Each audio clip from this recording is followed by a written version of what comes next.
എന്താന്ന് വെച്ചിട്ടുണ്ടെങ്കിലേ സമയം വളരെ മോശമായിട്ട് നിൽക്കുന്ന ഒരു അവസ്ഥയിലാണ് ഇപ്പൊ കാണുന്നത്.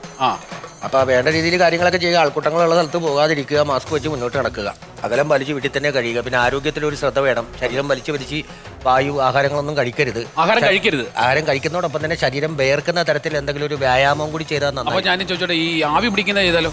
അയ്യോ ഈ ഏത് ഭാവിയാടാ? ഒരു കാര്യം ചെയ്യുക, നീ ഇപ്പൊ എന്തായാലും ഇപ്പൊ ഞാൻ പറഞ്ഞതുപോലെ കാര്യങ്ങൾ അങ്ങനെ ചെയ്ത് മുന്നോട്ട് പോകുക. പിന്നെ മൂല കുടുംബത്തിൽ ഒന്ന് പോകുക, സ്വന്തം കുടുംബത്തിൽ ഇടക്കിടക്കൊന്ന് എന്ന് കയറുക. ദക്ഷിണ 500 കുറയാത്തൊരു നോട്ടെടുത്ത് വെച്ചിട്ട് ഒരു 1 രൂപ നാണയത്തിന്റെ ഉള്ളിലായിട്ട് പൊതിഞ്ഞിട്ട് ഇവിടെ വെച്ചിട്ട് റോഡ് വെച്ചാൽ മതി. ഇത് നമുക്കുള്ളതല്ല, നേർച്ച ഇടാൻ വേണ്ടിയിട്ട് പഠിക്കണേ. ഞാൻ കൊണ്ടിടാം. ഞാൻ ഗണിച്ചു നോക്കാതെ കബഡി നിരത്താതെ എന്റെ മുഖത്ത് നോക്കിയോട് പറഞ്ഞു, നീ പണിക്ക് പോയാൽ നിങ്ങളുടെ കുടുംബം രക്ഷപ്പെടും. ധൈര്യമായിട്ട് നോക്കൂ. നല്ല മനുഷ്യൻ. ചേട്ടൻ എന്നിട്ട് വിശ്വാസമില്ലേ? എന്റെ ചേട്ടൻ എന്റെ ഒരു കൂട്ടുകാരിയില്ലേ, സരള. സരളയുടെ അമ്മായിയമ്മയും സരളയായിട്ട് ഈശാഘോഷം ഉണ്ടായിരുന്നല്ലോ. അവൾ ഇവിടെ വന്നിട്ട് ഒരു ചരടി വെച്ച് ആ തള്ളയുടെ കയ്യിലോട്ട് അങ്ങോട്ട് കെട്ടിക്കൊടുത്ത് തള്ള ഇന്നേ വരെ കമാന്നൊരു അക്ഷരം മിണ്ടിയിട്ടില്ല, പൊങ്ങിയിട്ടില്ല. അതാ ഞാൻ പറഞ്ഞത്. ബാ നമുക്കൊന്ന് കേറിയിട്ട് വരാം. നമസ്കാരം. നമസ്കാരം. കാര്യങ്ങൾ അറിയാൻ വേണ്ടി വന്നതായിരിക്കും. അപ്പുറം ഇപ്പുറം ഇരിക്കും, അഭിമുഖമായിട്ടിരിക്കും. അല്ലാണ്ട് എൻ്റെ മുഖം മാത്രം ഒരാൾ കണ്ടിരുന്നിട്ട് കാര്യമില്ല. ഇടവും ബലവും അങ്ങനെ ചേർന്നിരിക്കണം. അങ്ങോട്ട് ഇരുന്നിട്ടൊന്നും ഒരു കാര്യമില്ല. ഇത് തന്നെ തിരിഞ്ഞിരിക്കൂ. നിങ്ങളുടെ ആരാണിത്? സഹധർമ്മിണി അല്ലേ? അങ്ങനെ അല്ലേ? വരിക. അപ്പൊ അവ അങ്ങനെ കണ്ടിരിക്കുക പരസ്പരം. അപ്പോ കാര്യങ്ങളിലേക്ക് കിടക്കവും പൂർണ്ണമത പൂർണ്ണമിതം പൂർണ്ണാത് പൂർണ്ണപദക്ഷത പൂർണ്ണസ്യ പൂർണ്ണമാദായ പൂർണ്ണമേവാവശിഷ്യതി. ഓം ശാന്തി ഓം ശാന്തി ഓം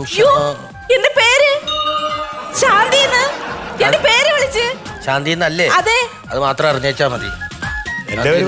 ദൈവാധീനമുണ്ട്. ഓം ശിവം ശുഭകരം ശാന്തം ശുഭാത്മനാം ശുഭോത്തമം ശുഭമാർഗ പ്രണീതാരം പ്രണതോസ്മിൻ സദാശിവം.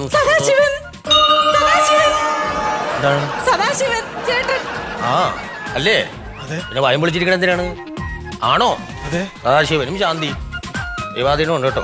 ദൈവാധീനം ചെന്നായിട്ട് കാണിക്കുന്നുണ്ട്. സ്വാമി എന്താ കാര്യം പറയൂ? എന്താ? ഇത് സദാശിവൻ, ഞാൻ ശാന്തി. 2 കുട്ടികളാണ്. പ്രൊഡ്യൂസറാ. എന്തിന്റെ പ്രൊഡ്യൂസർ ആണെങ്കിലും ഞാൻ പറയുന്നത് വന്നത് എന്തിനാണ്? നിങ്ങളുടെ വല്ല കട തുറക്കാനാണോ, അല്ലെങ്കിൽ തട പൂട്ടിക്കാനാണോ, അല്ലെങ്കിൽ സിനിമയാണോ, സിനിമയുടെ പൂജക്കാണോ, അല്ലെങ്കിൽ കൊച്ചിന്റെ 28 നമ്മൾ വന്നത്? ഞാനൊരു സിനിമയുടെ നിർമ്മാതാവാണല്ലോ. എന്റെ സിനിമ എല്ലാം സൂപ്പർ ഹിറ്റ് ആണ്. നല്ല അങ്ങനെ വേണം. നമ്മൾ പിടിക്കണ പടം കോടികൾ നമ്മുടെ കയ്യിൽ ഇരുന്നിട്ട് അന്യവരുടെ ഇടയിലേക്ക് കൊടുക്കണേന്ന്. പിന്നെ അത് തിരിച്ചു വരണ്ടേ? എല്ലാത്തിനും നല്ല ലാഭമുണ്ട്. ലാഭം ഉണ്ടാകണം. പക്ഷെ എന്റെ കൈ കാശ് കാണില്ല. അത് നിങ്ങളുടെ കഴിവുകേടാ. പടം പിടിച്ചു കഴിഞ്ഞ് കഴിവുകേടെന്നല്ല, അന്തസ് കൊണ്ടാണ്. എന്റെ സിനിമയിൽ കാണാത്തവർ കാണും. കാണാത്തവർ കാണണം. അങ്ങനെയല്ലേ പടം ഹിറ്റാവുള്ളൂ, അങ്ങനെയല്ലേ പടം കയറി കൊള്ളുള്ളൂ. അങ്ങനെയല്ല യൂട്യൂബ് അങ്ങനെയല്ലേ? കാണാത്തവർ ഇങ്ങനെ കണ്ട് വരുമ്പോഴല്ലേ അതങ്ങോട്ട് കയറി. അങ്ങനെയല്ല, എന്റെ സിനിമയിൽ കാണാത്തവരെ ഞാൻ കാണും. അതെങ്ങനെ മനസ്സിലായില്ല? അതായത് ഇപ്പൊ മറവത്തൂർ കനവന്നൊരു സിനിമ ഉണ്ടല്ലോ, നല്ല പടം, ലാൽ ജോസിന്റെ മമ്മൂക്ക അഭിനയിച്ച പടം, സൂപ്പർ ഹിറ്റ്. അത് ഞാൻ നിർമ്മിച്ച പടമാണ്. അത് പിടിച്ചാണ്. അതിനകത്ത് മമ്മൂക്ക ഒരു ഡയലോഗ് പറയുന്നുണ്ട്. എന്താണ്? ഓരോ സാറിന്റെ ദൈവ. ശരിയാണല്ലോ. മിമിക്രി പഠിക്കാൻ വന്നതാണ്. പിന്നെ നിങ്ങൾ എന്തിനു മിമിക്രി കാണിക്കുന്നേ? ഞാൻ പറഞ്ഞത് ഈ കോര സാർ എന്റെ സിനിമയിലുണ്ടല്ലോ. കോര സാർ മെയിൻ കഥാപാത്രമല്ലേ അതിനകത്ത്? എന്നാൽ ആ സിനിമയിൽ ഇല്ലല്ലോ. ആ സിനിമയിലുണ്ടോ? മമ്മൂക്ക പറയുന്നുണ്ടല്ലോ കോര സാർ അതിനകത്ത് ഉണ്ടെന്ന്. പറയുന്ന കേക്കൂ. ഈ കോര സാറിനെ പറ്റി പരാമർശിക്കുന്നേ ഉള്ളൂ, പേര് പറയുന്നേ ഉള്ളൂ. പുള്ളി ഇതിനകത്ത് അഭിനയിച്ചിട്ടില്ല. വേണ്ട. പക്ഷെ ആ കോര സാർ പൈസ വേണമെന്ന് പറഞ്ഞ് എന്നോട് ചോദിച്ചു. എങ്ങനെയാ? ഒരു മറവത്തൂർ കരം എന്ന സിനിമയിൽ കോര സാറ് പേര് പറഞ്ഞത് കൊണ്ട് അതിന്റെ പൈസ വേണമെന്ന് പറഞ്ഞ് എന്നെ വിളിച്ചു. പുള്ളി ആര് ചോദിച്ചു? മമ്മൂക്ക് ചോദിച്ചാ? കോരസാറ് വിളിച്ചു. അല്ല, അത് പിന്നെ നമ്മൾ പുള്ളിയുടെ പേര് പരാമർശിക്കുന്ന നേരത്ത് പുള്ളി ചോദിക്കണ പൈസ നമ്മൾ കൊടുക്കണ്ടേ? പുള്ളി പക്ഷെ അഭിനയിച്ചിട്ടില്ലല്ലോ. പിന്നെ ആര് കോരസാർ ചോദിച്ചെന്ന് പറഞ്ഞ അതിന് കൊടുക്കണം. പൈസ കൊടുത്തു. എത്ര കൊടുത്തു? 5 ലക്ഷം രൂപ. അത് നിങ്ങളുടെ മര്യാദ. പുള്ളി ചോദിച്ചത് ഇത്ര വർഷം കഴിഞ്ഞിട്ടാണ് ചോദിക്കണേന്നും കൂടി നമ്മൾ ചോദിച്ചപ്പോ നമ്മൾ കാരണം ഞങ്ങളുടെ കുടുംബം അങ്ങനത്തെ ഒരു കുടുംബം. അങ്ങനെ അന്തസ്സുള്ള വീട്ടുകാരാ. ആരെന്ത് ചോദിച്ചാലും അപ്പൊ എടുത്തിട്ട് കൊടുത്തേക്കും. ഇന്ന് അന്തസ്സുള്ളവരെ കാണാൻ ഭയങ്കര ബുദ്ധിമുട്ടാണ്. അവർക്ക് അധികം ആയസൊന്നുമില്ല. പക്ഷേ വേറൊരു കേസ് വെച്ചാല് ഇതിനകത്ത് വേറൊരു കാര്യമുണ്ട്. മമ്മൂക്കയുടെ ആളാണ് പുള്ളി. മമ്മൂക്കയുടെ സാറാണ് പുള്ളി. ഇത് മമ്മൂക്കറിയും. മമ്മൂക്കറിയും. നാളെ നിങ്ങൾക്ക് ഒരു ഡേറ്റ് മേടിക്കും മമ്മൂക്ക. അതുകൊണ്ട് കോര സാറിനെ സെറ്റിൽ ചെയ്ത് ഞാൻ അത് സെറ്റിൽ ചെയ്തു. അത് നല്ല കാര്യം. ഇതുപോലെ തന്നെ കഴിഞ്ഞ ദിവസം ഫ്രാൻസിൽ നിന്ന് ഒരാൾ വിളിക്കുകയാണ്. അത് വേറെ ആരുമല്ല, വിളിച്ച ആളെ കണ്ട നിങ്ങൾ ഞെട്ടും. ആരാ? അമ്മച്ചി കയറി പിടിച്ച റേഞ്ചർ സാഹിബ്. റേഞ്ചർ സാഹിബ് ഞാൻ എവിടെയോ ലേല സിനിമ ഞാൻ നിർമ്മിച്ച അതിനകത്ത് അമ്മച്ചി കയറി പിടിച്ച റേഞ്ചർ സാഹിബില്ലേ, പുള്ളി ഫ്രാൻസുകാരനാണ്. ഫ്രാൻസ് തന്നെ വിളിച്ചിരിക്കുന്നു. സാധാരണ ഫ്രാൻസുകാരി ഫ്രാൻസ് ഭാഷയിൽ സംസാരിക്കുള്ളൂ. പക്ഷെ ഇത് പുള്ളി ഇംഗ്ലീഷാണ് പറഞ്ഞത്. എന്ത് പറഞ്ഞു? ഇംഗ്ലീഷ് പറഞ്ഞു. Why don't you give my cash? എന്റെ പൈസ എന്താന്ന് പുള്ളി വിളിച്ചു ചോദിച്ചു ഇപ്പൊ എത്ര വർഷമായി? എത്ര വർഷമായി പുള്ളിക്ക് പൈസ കൊടുത്ത് സെറ്റിൽ ചെയ്തു. ഓർക്കുന്നില്ലേ സ്വാമി, ഓർക്കുന്നില്ലേ? റേഞ്ചർ സാഹിബിന ആ. MG സോമൻ എന്ന് പറഞ്ഞ ആരായിരുന്നു? ആര്? മലയാള സിനിമയിൽ ലേലം വിളിച്ച് നടന്നുപോയ മനുഷ്യനാണ്. അതെ, അതെ, അതെ. ഇന്നും ഒരു വിങ്ങലാണ്. എന്നാ മുറ്റ് ഡയലോഗാണ് അടിക്കണത്. ഇങ്ങനെ അങ്ങോട്ട് വന്ന് നിന്നിട്ട് നേരാ തിരുമേനി, അന്ന് എന്റെ അപ്പച്ചന്റെ മുമ്പിൽ വെച്ച് എന്റെ അമ്മച്ചി റേഞ്ചർ സാബ് കയറി പിടിക്കുന്ന സന്ദർഭത്തിൽ ഞാൻ ഒറ്റ വെട്ടിന് 2 തുണ്ടമാക്കിയിട്ട് എന്റെ അപ്പച്ചൻ ജയിലിൽ പോകും. അന്ന് എനിക്ക് പ്രായം 9 വയസ്സാ. ഐ ആം ഔട്ട്സ്പോക്കൺ എന്ന് പറയുന്ന ഒരു സാധനം. സോമൻ സാർ കാണിച്ചൊരു നെറുകടുണ്ട്. അതിനകത്ത് റേഞ്ചർ സാഹിബ് എന്ന പേര് പറഞ്ഞാൽ കുഴപ്പമായി പോയത്. റേഞ്ചർ സാബ് അപ്പൊ അഭിനയിച്ചിട്ടില്ല. പുള്ളി അഭിനയിച്ചിട്ടില്ലല്ലോ, പുള്ളിയുടെ പേര് പറഞ്ഞല്ലേ ഉള്ളൂ. പുള്ളിക്ക് പൈസ പറഞ്ഞാ ശരിയാണല്ലോ. റേഞ്ചർ സാബിനെ കാണിക്കുന്നില്ല, പക്ഷെ പൈസ കൊടുത്ത് ചോദിച്ചു. പുള്ളി ഡോളറായിട്ട് അയച്ചു കൊടുക്കേണ്ടി വന്നു. എത്ര കൊടുത്തെന്നറിയാവോ? എത്ര കൊടുത്തു? 5 ലക്ഷം. പക്ഷെ ഞങ്ങൾക്ക് അതിനകത്ത് ഒരു കുഴപ്പമില്ല. കാരണം ഞാൻ ഈ എന്തൊക്കെ വന്നാലും ശരി എന്റെ കുടുംബത്തിന്റെ പാരമ്പര്യം നിലനിർത്തുന്ന ഒരാളാണ്. അവനെ അപൂർവമുള്ളു. കുടുംബം എന്ന് പറഞ്ഞാലുണ്ടല്ല, അതൊരു കുടുംബം.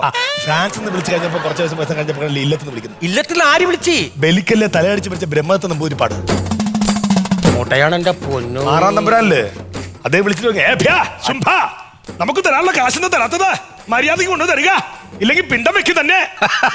അച്ഛന്റെ ആചാര്യനാണ്. സംസ്കൃത ശ്ലോകം തെറ്റിച്ചിട്ട് ഇങ്ങനെ പിടിച്ചിട്ട് തൂക്കി നിർത്തി ആട്ടിയതാണ്. സെറ്റിൽ ചെയ്തു, കൊടുത്തു. എത്ര? 20 ലക്ഷം. എത്ര ചോദിച്ചു? 15. പടത്തിൽ അഭിനയിച്ചോ? ഇല്ല. പിന്നെ എന്തിന് ഇത്ര കൊടുത്ത്? ലാലേട്ടന്റെ അച്ഛനായിട്ടാണ് അഭിനയിച്ചിരിക്കുന്നത്. ഇവരൊക്കെ എങ്ങനെയാ നമ്പർ തപ്പി വിളിക്കണത്? എനിക്കറിഞ്ഞൂടാ. പക്ഷെ എന്നെ വിളിക്കും, ഞാൻ പൈസ കൊടുക്കും.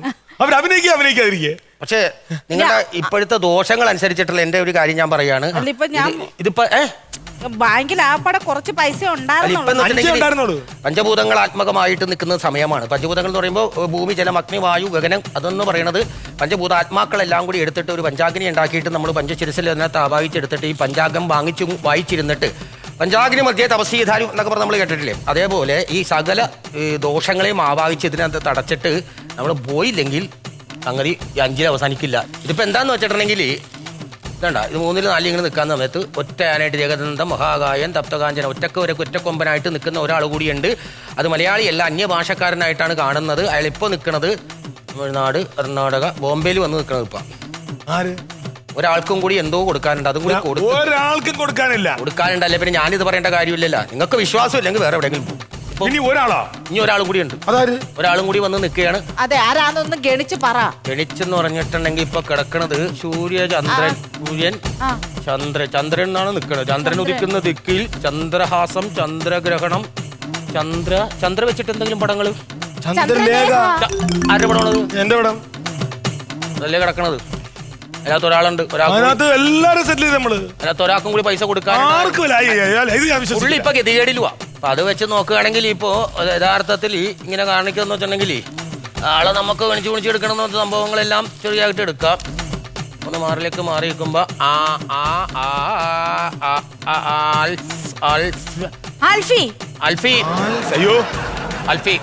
അത് മാത്രം പറയരുത്. ആൽഫിയെ പറയരുത്. എനിക്ക് ഓർമ്മയില്ല, നമ്മൾ പറഞ്ഞിട്ടുണ്ട് ഇതിനകത്ത് ഇത്രയും വർഷമായിട്ട് ഇത്രയും പടം ചെയ്തിട്ട് ഈ ആൽഫിമോൻ മാത്രമാണ് നമ്മുടെ പടത്തെ അഭിനയിച്ചിട്ടില്ല എങ്കിൽ പോലും ആ പേര് പറഞ്ഞ് പൈസ വയ്ക്കാത്ത ഒരാൾ. തറവാടി ബുധൻ ശുക്രന് നിൽക്കുന്ന സമയത്താണ് ആൽഫി പറയുന്നത്. സ്ഥായിയായിട്ട് നിൽക്കുന്ന സമയത്ത് അവർക്ക് അതിന്റെ ആനുകൂല്യം ഉണ്ടായിരുന്നു. അവർക്ക് ദാരിദ്ര്യ ബുദ്ധിമുട്ട് കഷ്ടപ്പാടൊന്നും ഇല്ലാതിരുന്ന സമയമാണ്. പക്ഷെ ഇപ്പൊ ഇത്ര ദാരിദ്ര്യത്തിൽ നിൽക്കണതുകൊണ്ട് നിങ്ങളെ കണ്ടുമുട്ടിയാൽ അയാൾ ഇത് മനസ്സൊരുക്കി പ്രാർത്ഥിക്കുകയാണ് ഈ ആൽബി. ഞാനിപ്പോ ഒരു കാര്യം ചെയ്യാം. ഞാൻ ചോദിക്കുന്നത് ആ പൈസ നമ്മൾ കൊടുത്ത തീരും പ്രശ്നം.